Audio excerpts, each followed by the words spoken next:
welcome to Paranormal Extraction, and I'm Zoe Starr. Welcome to the show. Today we have Joey on with his book, The Crone II Sacred Ground, along with his paranormal stories. So let's go over and let's talk to Joey and see what this is all about.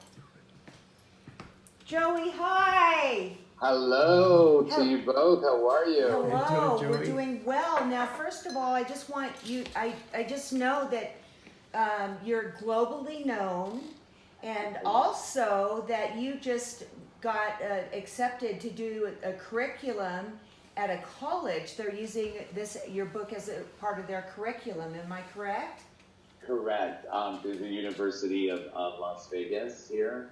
One of the professors approached me on Messenger off of Facebook and asked, she kept asking, when was the next book coming out? And then she told me that she used my first book and added that to her curriculum, believe it or not. And that the students were enjoying my book. She was enjoying my book. So you can imagine the excitement I felt when I read that. This is so exciting. And by the way, I love the cover of your new book. Thank you. Thank you. I just absolutely love it. I don't have it here with me now. I forgot to bring it. So I apologize for that. Otherwise, I'd be able to show everybody. Oh, that's okay. Because you put it in your advertisement, and that's basically the cover of the book. I had a great time shooting that picture, actually, and that is actually my hand on the cover. Yes, I know, and I saw your head on a plate. So anyways, let's go ahead and start. Tell us a little bit about the Crone II Sacred Ground. Well, the Sacred Ground is pretty explanatory with the title. So you have our two heroines once again in peril. They have just woken up in the hospital after, winding up, falling off of a cliff, and they were actually in limbo, is what you find out at the end of book one. So here they wake up in the hospital currently and realize that in their belongings, they did bring back a burlap bag full of bones, in which they believe belongs to a loved character in book one. So their idea is to go and bury the bones in sacred ground to give this person a rest, eternal rest, and break the curse of the crone. So they have to actually go back to Denman Cliffs, which is the town everything takes place in, and bury the bones, and that's where our story begins. Okay, so basically what you're saying is the person that they're trying to let them move on to the light, it's a kind of a ghost or something like that? Correct. Okay, all right, great. I'm glad we got that going. So I know that this book is a big success, and it's under fiction, or is it? It's under fiction. It's under fiction and paranormal mystery. Okay, so it's a paranormal mystery. So anything else about that book? First of all, where do they find this book if they want to buy it? Well, very good. Thank you for asking. It's going to be Amazon.com. You can also Google me. It's also on Kindle. It's on Smashwords, and there's a few other sites that I'm on. But in order to find that out, please go to Google and search author J.M. Smith, and that'll give you all the information that you know. Or you can contact me on Facebook, Twitter, TikTok, Instagram, and you can find out as well. Okay, so it's capital J.M. Smith, yes. Just correct. So you know. And if you're going to look it up on Amazon, you would go by the title, The Crone, and that's C-R-O-N-E. Okay, fantastic. So along with this book, now I know that you've had many paranormal experiences. Why don't you tell us a little bit about some of your experiences? Of course. As an adult, as a child, like I told you the last time, I grew up haunted and it just stayed with me. have one of those personalities where things just attach themselves to me. When I was with my ex-spouse years ago, we had a lot of paranormal experiences. He was a non-believer, of course. You know, a lot of people, they only believe what they can see and touch. And, you know, I'm kind of like very open to what is actually there besides you being as physical beings, you know, feeling the room vibrations. Right. We had moved into a house, a beautiful home on in a private golf course community, and his mood started to change drastically. I noticed, and things were happening around the house, changes, you know, and it took a couple of years for the changes to happen. But things like voices down the hallway when nobody was there, my chair being pushed. But I believe that it was all a warning, is what it was. It was a warning for me, because in the long run, he had changed so much and became addicted to painkillers, and had the frame of mind to do me in. It sounds, Joey, just a second here. It sounds like he had an attachment, some type of negative attachment that came into him. Well, here's the funny thing. The night that we moved in, it took us all day to move. It was just us two. We worked from morning till night, and I remember it was about 1 o'clock in the morning. We had just finished unloading the trucks.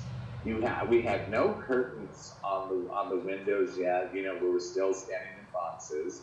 I was standing in the living room, and he was working in the bedroom. And in order to get to our front door, you had to cross the kitchen window. And there was a knock at the door. And I stayed looking. I'm like, well, who's going to come and visit? Who's going to come calling after midnight? And I stayed looking, and there was a knock again. So I called him, and he came and opened the door, and he goes, oh, come on in. And I'm like, you never do that. You never do that. Playing around, I was like, you never do that. And I think that's when everything began, all the weird stuff. Hearing the marbles roll across the floor when there was no marbles in the house. Wow. You know, things being moved. You know, you set your glasses or your keys down.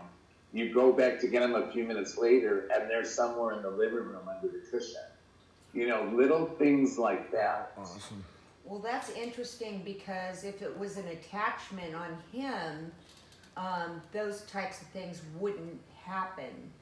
So it sounds like you had a spirit in there, as well as something negative, a negative entity like a demon, demonic, that came in and did the attachment. Because what you're talking about with him, and you know, starting the drugs and all that, is typical of an attachment coming in, which means when I'm talking about coming in, I'm talking about it taking over your body. Right. So it sounds like you had two things going on there. And the disembodied voices started probably a year or two later. I had gotten upset with him when he slept in the guest room. And I was just getting ready to drift off to sleep, and there was no windows open. A breeze came through the bedroom, the curtains, you know, fluffed and the blankets fluffed. And I heard, hello. Oh my gosh. Yeah, I jumped up, and I was like Tom and Jerry, as fast as Tom and Jerry.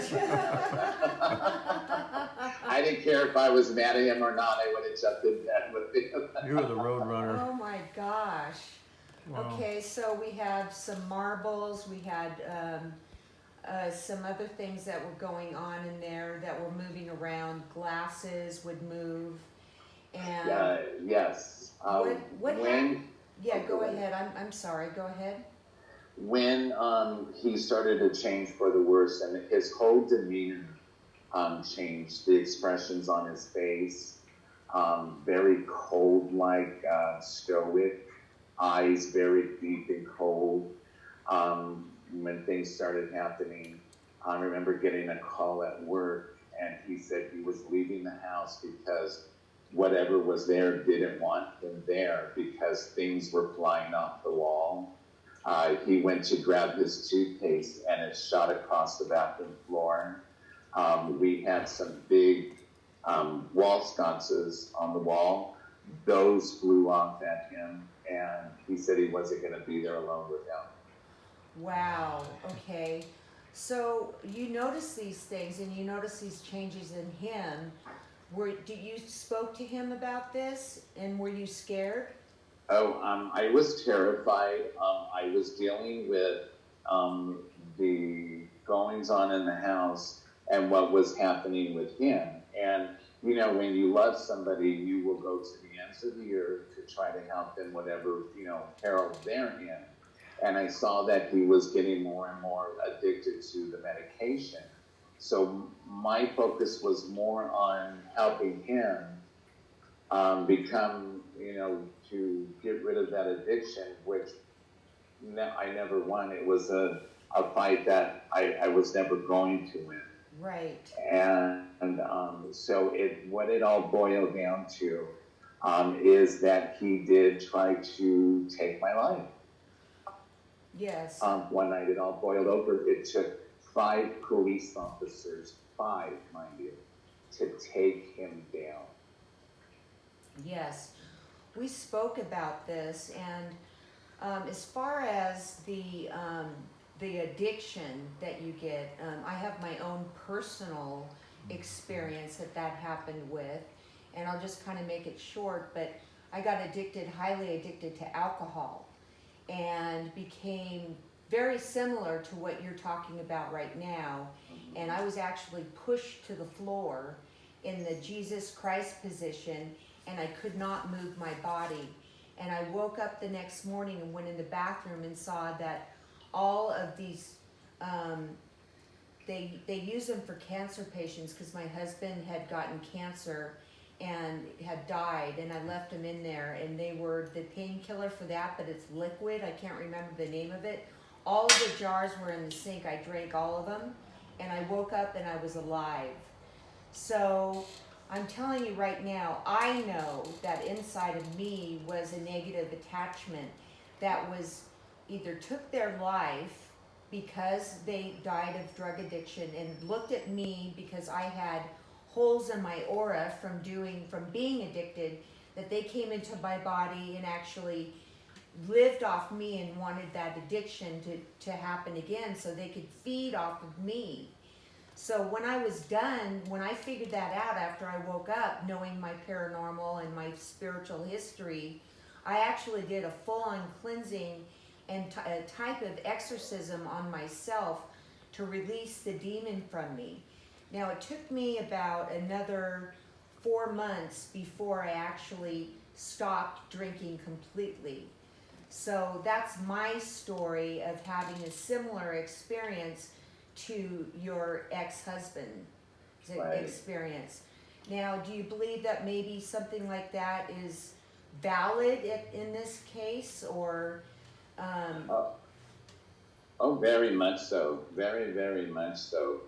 I kept bringing this to his attention, and the more that I brought it to his attention, the angrier he got. And he was what I used to call my gentle giant. He was, 6'5", 6'6", built like a football player. So he towered me.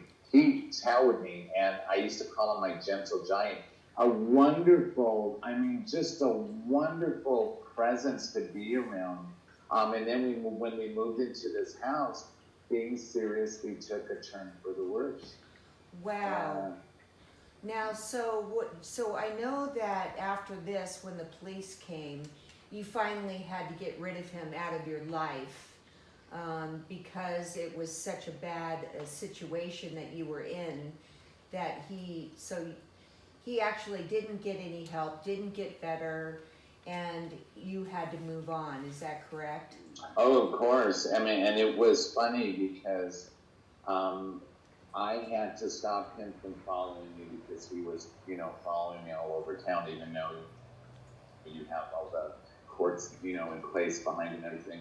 So what I did is I called him one day and I said, I'd like to meet with you. So, trusting me, I went to the house and I didn't go in. I sat on the patio. But here's the thing. I think by then, whatever was in him had left him, Okay. but had left him an empty shell because he looked so aged. Wow. Like, it's like seeing yourself one day in the mirror looking like you do, Right. and then going back the next day and you're like 20 years older. Oh my gosh. He looked very withdrawn. His cheeks were sunken in.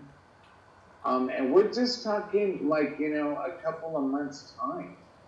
Wow. That, and I'm like, in my mind, I'm thinking, what happened? Right. But whatever that was in him, I had to tell him,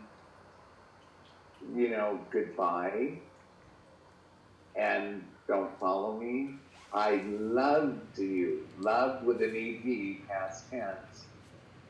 I will hold a special place in my heart for you, but it can't continue anymore. Right. You've got to stop following and let me go. Because it became an obsession, because the one thing that he would say constantly is, if I can't have you to myself, no one else will. Wow. That's not good. So he said that even when you still met him? When he was... No, he thought I was coming home, and I was like, no. I said, no, Oh my gosh. this is not normal. What happened was not normal. I'm not going to let it happen again, and so, I wished him, I said my goodbyes. I had to say, or my emotional part of me, I had to say goodbye and end that part of my life, because I probably would have wound up 6 feet underground. Exactly. So you escaped the evil wrath that was coming down on you. And I know that if you haven't watched the first video on Joey's first book, he has a ton of paranormal stories that you might be interested in looking at, because a lot of them are quite amazing. Is there anything else that, any other paranormal experiences that we haven't gone through before? Well, you know what, lately, because, again, I keep an eye out on what's the physical sense of your area. An area, I mean, as where you live, your home. You can live there with as many family members as you have, but there's also that other underlying space, which is the physical, spiritual space of your home. Yeah. Really pay attention to what's going on. And I noticed, we don't leave our animals, alone very often, well, because of quarantine lately, but once a week we have no cook Saturday. So I don't cook Saturday, we go out to dinner. And, that's probably about the only time that we leave the boys, which are my dogs, alone. I noticed that they have become very skittish lately. I don't know if something is here. Like, I haven't felt a heavy presence. And if there is a presence in my house currently, I'd like to say it's a good one. But if I notice that the boys will stare off into space, like as if they're following something. So they'll be asleep, and then they pop their head up, and then they're doing one of these things. Oh, Across the wow. room. And I'm like, okay, that's not the way the TV is at. The TV's not against that wall. Right. But I myself would have felt terrified. I would have been able to sense it. So whatever is here is not here to hurt us. And I believe that it actually likes us being here. Certain little things I've been making my bed and in the morning, and things have fallen off the counter in the bathroom when nobody's in the bathroom. Yes, so. And so I just kind of just pick it up, don't put too much on it, and say a little prayer. But I do believe that whatever is here in the house really does like us being here. It's coinciding with us, if that makes sense. Well, yeah, and the first time I interviewed you, you've had spirits pretty much follow you your whole life. Correct. So what we're talking about here, and those were some incredible stories that you talked about. So wherever you've gone, you've had some type of spirit or ghost or whatever you want to call it follow you. So now at this home, you have a good spirit, is what you're saying, but they're making themselves known to you that they're there, but in a good way, not in a bad way. Exactly. There's no negative airspace. Negative airspace as in cold spots, smells, nothing like that. And I am like I said, being terrified and haunted growing up, I sleep with night lights all over the house. I'm able to go to bed by myself. If Mitchell decides he's going to stay up and watch TV, I'll go to bed and the lights are on. There may be one little night light, but I do good. I don't feel like there's a presence hovering over my face or someone standing by the bed, because you can feel that. If you feel that, then there's probably a good chance that it's really happening. Wow. Yeah, definitely. So do you have any words of wisdom for people that how you dealt with this, to maybe help them or say something about your experiences? For everybody that's listening, if you have encountered something that's bad, if you encountered something that you feel, go with your gut instinct. If the first instinct is bad, then it's bad. Talk to it. Just like me and Zoe, you're talking now, talk to it and let it know that it doesn't belong where you're at and that it needs to move on. There's a 50-50 chance. I hate to say that because I live in Vegas. Everything's a gamble. There's a 50-50 chance that, it'll go away. If it doesn't, have the house blessed, have a room blessed. Get some holy water. Plant rosemary plants in your doorway.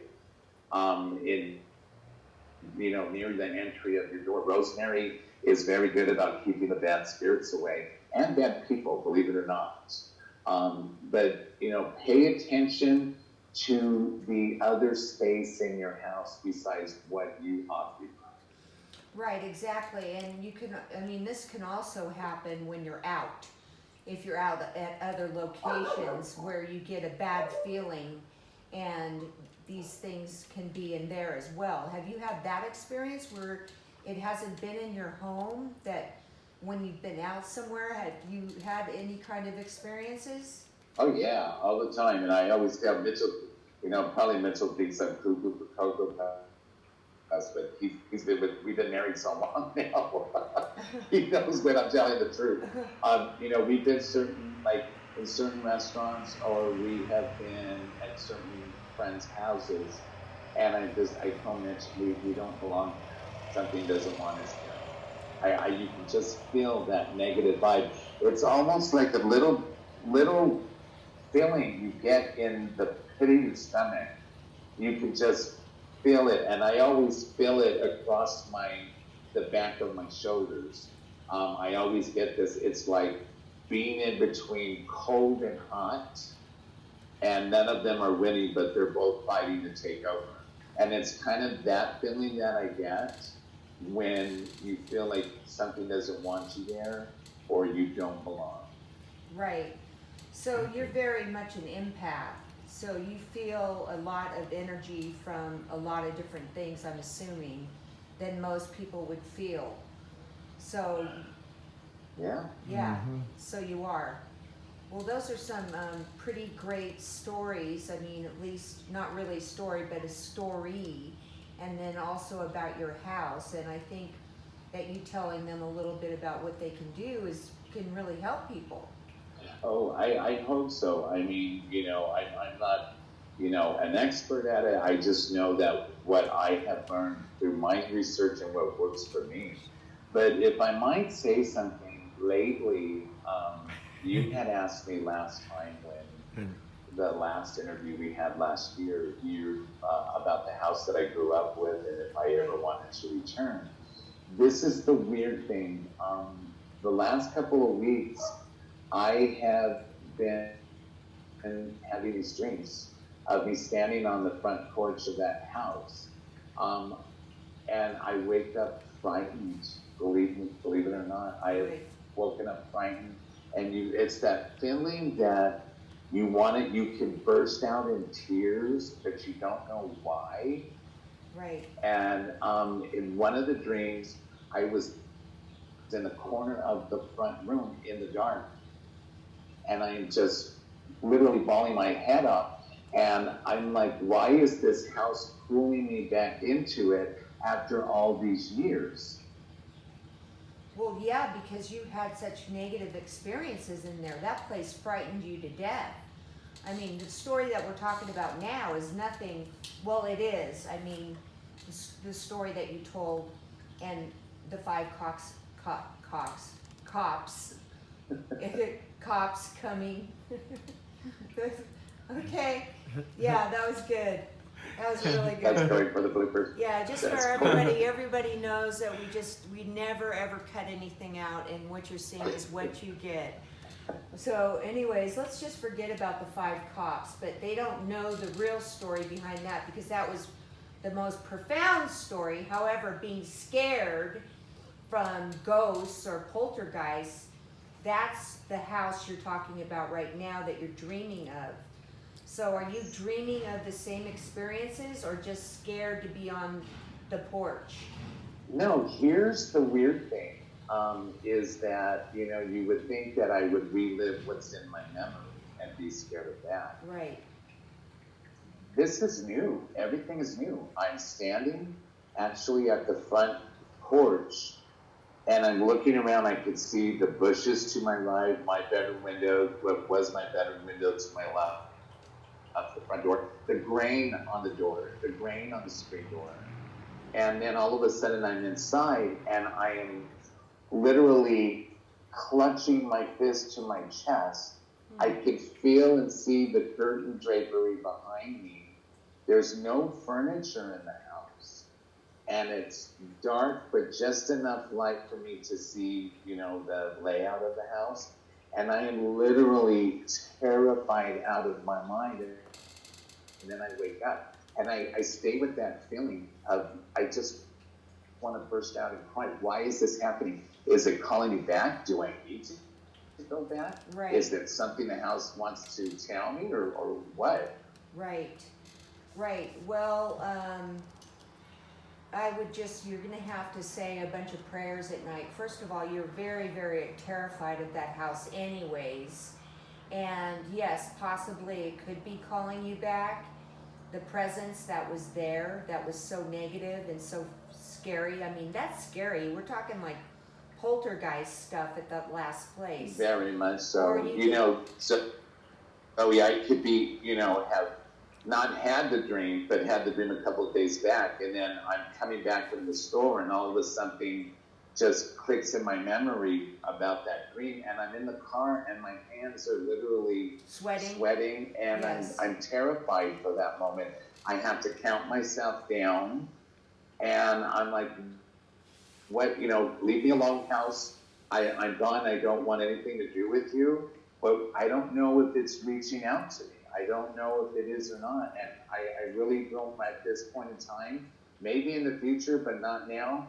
I don't want to go near that house. I don't even want to see a picture. Right. So you need your husband to do a blessing on you, or go to a priest and get a blessing. I think so. Okay. And sage yourself, and then use cedar and then sweetgrass in your home, and just take better care of your rosemary plants. And then whenever you get that, you say, this is my body. This is my right to have my body, and you cannot come in and occupy this body. Right. And then envision, a big white light coming down and taking this presence away from you.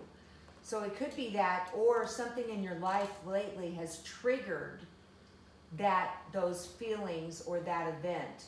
That would be more on a psychological level, a trigger. So I believe that, I want to believe different, but what I know I have to believe is that the house may be reaching out to me, because lately, I've kind of been off the paranormal wagon. I've been enjoying this new release with book 2, but normally I stay in that paranormal sense where, my writings have to do with paranormal. Everything has to, I'm doing paranormal investigations. I'm doing, all this research. And it's kind of been on hold with this new book release. And I've been concentrating just on, getting it out there in the public and, seeing where it's going and doing shows like this. And which, by the way, I have to just sidetrack for a minute. You are the first person I've given permission to have an interview with. yeah, And I wanted you to have an exclusive with me first know. before anybody else. I know, I did that. And don't forget, you guys, if you scroll down on the videos, you'll see Joey down there, J.M. Smith, and you have to see his first interview. And I'm very honored to be able to do that, because that was a great video, and we did talk a lot about the paranormal. So you nice. being, back to what you were saying, you being doing the research on the paranormal, do you think that this possibly has triggered something it's something that you need to contemplate or think about that has triggered that event? We just need to look at all aspects of what is going on.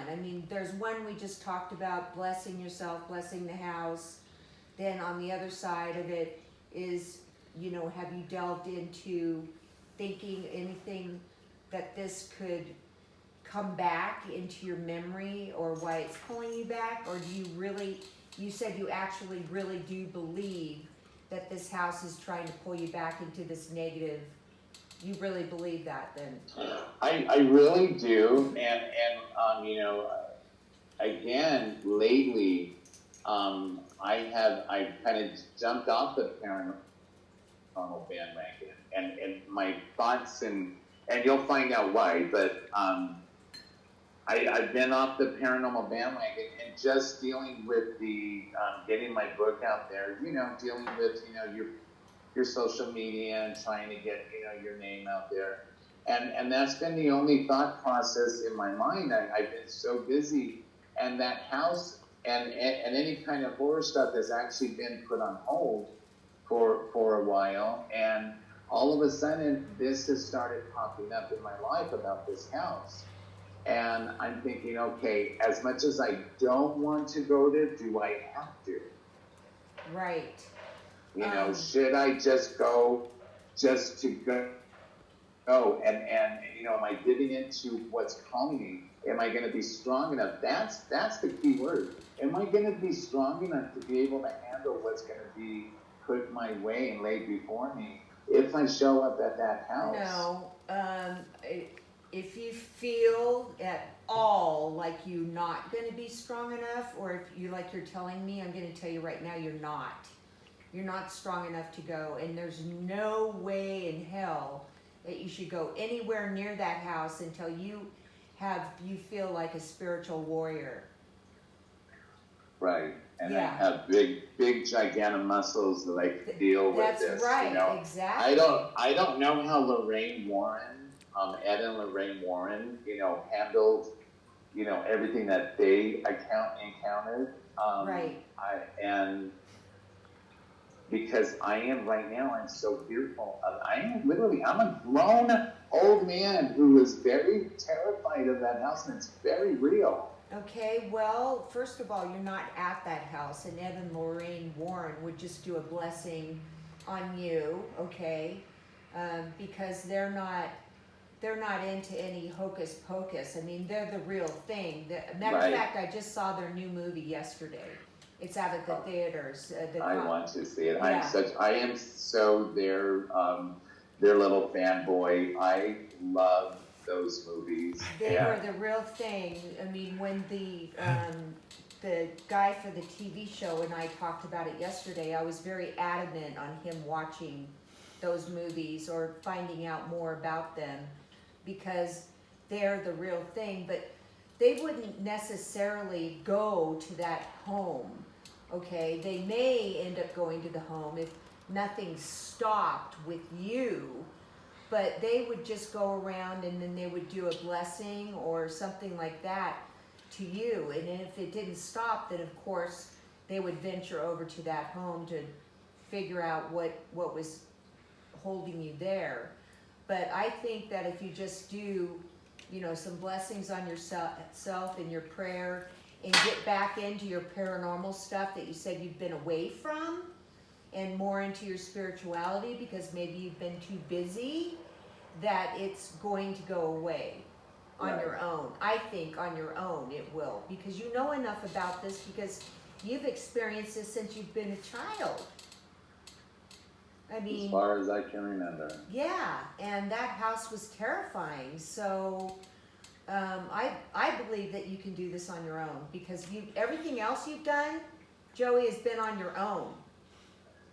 Yeah, I'm not ready yet, and you two will be the first to know when that happens, and I will know inside within my own spirit and my own soul when I'm prepared to face that house. But as for right now, let me just make this comment though. I even though I said I've been away from the paranormal genre, you know, doing my own thing, I still keep a toe in the water. So I don't totally leave, Right. and I still keep a toe in the water because you always leave that avenue when you're ready to jump back in. You jump back in. Okay, well, You're crazy. Joey, you can't just have one toe in the water right now. Okay? You'll find out why later. No, I know. You can't just have one toe. You gotta start putting your feet in the water. Matter of fact, I just dive in. Yeah. Right. He's a diver. Exactly. He's a diver. Yeah.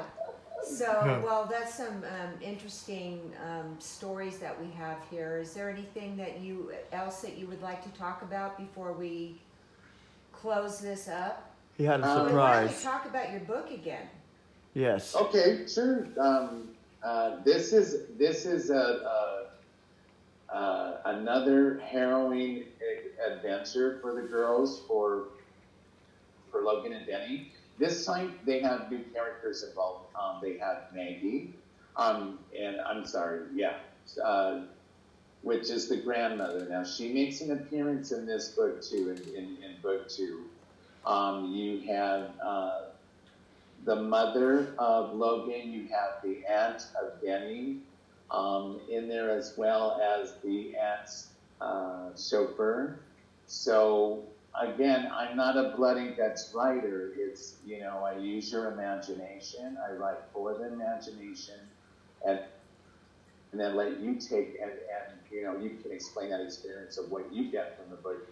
But at the end of the book, you find out that our heroines are still in peril, and it's going to be like the first book ended with one word, limbo. So you find out that the whole book was about limbo. So the second book is going to end the same way. Actually, all 4 books do that. Right. That just happened to come my way, and I thought, that's pretty awesome. Nobody's doing that. Let's do that. Right. So you have 2 more books coming out after this is the second release.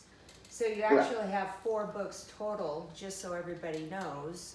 Correct. Book 3 is already being edited and getting ready to be Nice. to go through its process, so we can release that soon, and then they'll all follow each other. But if I can say, because I told you earlier before we were on air that I had a surprise. Oh, okay. for What's you. the surprise? I'm scared. Don't tell me something that I would like to have happen, because then I'm gonna have to be jealous. Well, okay, so I decided to step out of my paranormal comfort zone and try a different book, a different story. And I guess it still goes along with me being the writer for the underdog communities. This time, I'm writing a superhero adventure, and our superhero just happens to be wheelchair bound. Right. Oh my God. Okay. So that's a great idea, because most superheroes look like Superman, or they got these big muscles, or they walk around. So yours is actually going to be in a wheelchair? She's in a wheelchair, and Oh my God. her wheelchair, you find out how her wheelchair transforms into part of her superhero costume.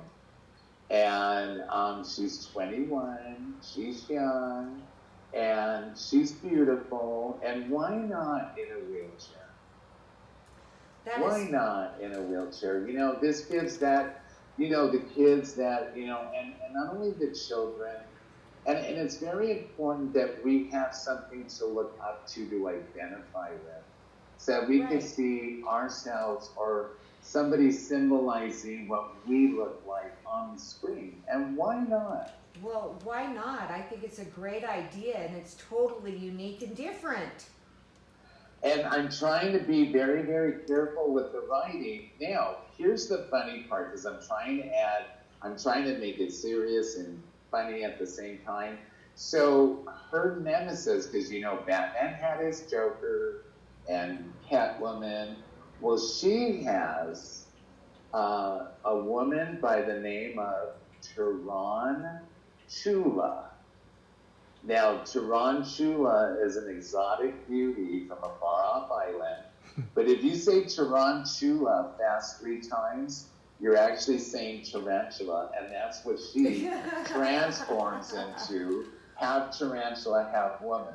Oh, wow. Cool. Well, this sounds like a very, very different book. I mean, I'm really excited about that. Nothing's been done on what you're talking about, and so, of course, like your other books, it'll be a big success. The beat of my own drum. Yeah, that Remember is. that. The beat of your own drum, that's what he does. Yeah. So here's like the surprising, and I don't want to interrupt you, but I just do want to get this in. I'm also simultaneously writing a second book. So I'm writing 2 books at the same time. I decided to go ahead. That's been on my mind for years. And you know, I love Reba, and I love Bobby Gentry, and you know the song Fancy. No, I don't know. Hum a few bars. Fancy. Here's your one chance, Fancy, don't let me down. Here's your one chance, Fancy, don't let me down. You know no, that. I don't know it. I don't know that. I only. You gotta listen to the song. So I started writing that at the same time. I'm 5 chapters into Fancy and 14 chapters into Streak. So Streak is the name of our superhero. Okay. Because she flies through the air like a streak, and that's what people are going to call her. Nice. And then also I decided, so I got those 2 books. Half of the week, I live in Streak Superhero Land. The other half of the week, I live in fancy 1800s land. Oh, wow. Wow. So you're really going out of your box on these. This is great. I decided to explore. I still have other paranormal stories I'm going to write, but I want to get these 2 books out first so that I'm not closeted into one genre. Right. Also, I started my own sugar scrub line, so I'm still formulating that, getting the formula down, a sugar scrub for him and a sugar scrub for her. So I'm also working and got that in the works as well. So I got a lot of things on my plate right now. I'm loving it. Well, when you said You're to awesome. send the link to Instant Messenger, I knew too much was going on with you. I was like, No, I'm sending it to your email. Right. Oh, all right, and enough of that. Joey is really busy, so we're gonna say over and out. And it's always a pleasure speaking with you. And it's been a great interview as usual. Amazing. And absolutely amazing. And so we are I just want to thank you once again for coming on and being my favorite interviewee. And I'm so excited about this. So don't forget about his book, J.M. Smith. J.M. Smith, or Amazon.com. Many And places. And Smashwords. Smashwords, Twitter, whatever. And I want to say thank you again once again for having you guys on. I enjoy and love you guys so much. And again, you have all my exclusives. Likewise. And you're here now, folks. You're amazing. And so when anything first happens, these two people have it. You're amazing. Well, thank you so much. You are so And lucky. thank you for joining us today, and we're going to say over and out. Cool. All right. Well, take care. God bless. And remember, guys, always be nice to each other. It only takes a few moments to be nice to somebody. Be kind. Nice. Thank you. All right. Ciao, ciao. All right. Bye-bye, guys. Bye-bye.